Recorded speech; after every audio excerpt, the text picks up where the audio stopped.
Hi, once again, Bill Pfeiffer speaking. Just a thought before we begin. It's good to share the things that we are presenting here with people that might be your friends. It gives you an opportunity to do something good for the human family. And you never know when that subject or topic is going to touch another person's heart. When you share also, you end up owning it a little bit more yourself. And so there's kind of a double reward. Back in the early 70s, I was the head of the religion department at Bethlehem Catholic High School. And one of the things that I had to do was to run an evening of recollection for one of the 4 classes. So I went to the local Vincentian seminary, and I asked the seminarians to come in and do that. It was about from 5 in the evening to maybe 8 or 8:30. And in the course of that evening, one presentation, one of the seminarians asked a question that I've never forgotten, and I ask it of myself over and over, and that is, if you were hauled into court for being a Christian, would there be enough evidence to convict you? That's a really good question. If you were hauled into court for being a Christian, would there ever be enough evidence to convict you? And it made me understand that getting painted into the corner and having the ability to not get out of that corner until you answer it, that's a good thing. Another question that I'd like to ask at this moment is, if there is a God, and he sent his son Jesus, and his son Jesus was also God, and his son Jesus said and did some things, what would be the most important thing you could do from the moment you're born to the moment that you die? It's a hypothetical question, so you can't argue with that. It's an if question. Huh? If there is a God, and he sent his son Jesus, and he said and did some things, what is the absolutely most important thing you could do from the moment you're born to the moment you die? I suggest it would be find out what this person said and listen to it, really not just hear it, but listen to it. And secondly, look at the things that he did and emulate them, bring them into your life, make you be able to practice them.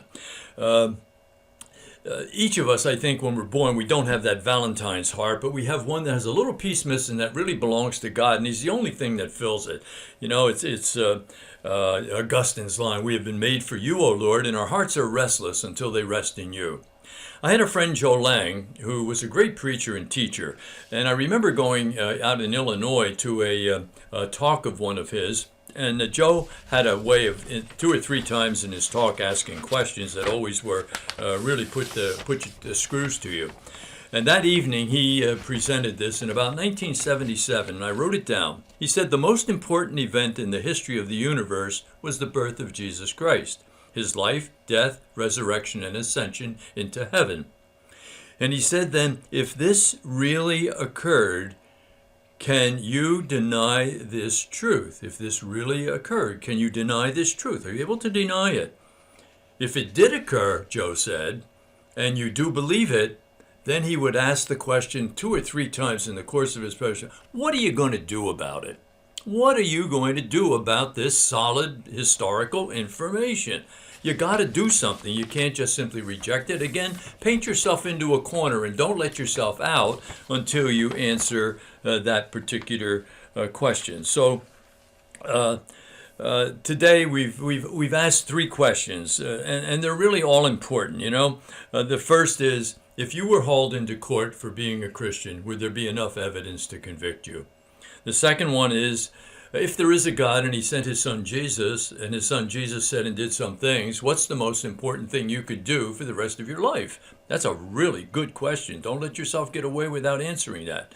And then the third one is, if Jesus is a historical personage, he really did exist and did all of those things that we believe, then, and if you really believe that, what are you going to do about it? What are you going to do about it? 3 really good, solid questions. So sometimes it's in the question, or more importantly, in the answer. Don't let yourself get away without handling these kinds of truths. We live in a culture that's very wishy-washy and doesn't have any substance or character or depth.